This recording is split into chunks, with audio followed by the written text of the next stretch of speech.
Hey Trinity community, it's Pastor Hemingway here. Hope you're healthy and well today. I pray that everything's going all right in your life.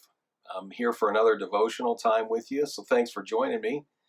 And I want to use a passage from the Old Testament from Jeremiah, the 31st chapter, and it says this: I have loved you with an everlasting love, therefore I have continued my faithfulness to you.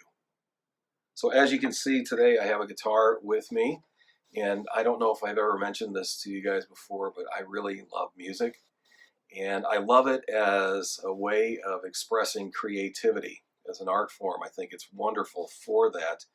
It's also a great form of communication and expression, and different people use a guitar as a way of communicating and expressing themselves in very different ways.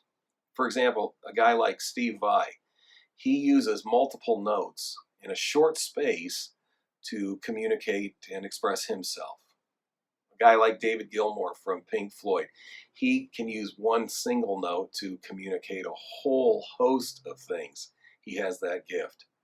Or a guy like Tom Morello from Rage Against the Machine, he can speak with his guitar and express himself in ways that are unnerving and kind of explosive and jarring.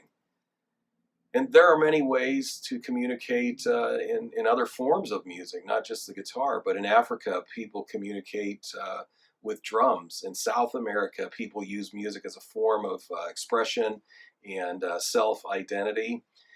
In the United States, we've seen how music has been used as a foundation for numerous cultural shifts. And as much as I love music as a way of communicating and how cool this form can be, I am very, very grateful that our God communicates to us through His Word. I'm so thankful also that we have a God who communicates with us so much. And He tells us He isn't a God who's far away, but He is right here with us and always wants us to know where we stand with Him. And where do we stand with Him? It's like we just heard. I have loved you with an everlasting love. I am faithful to you.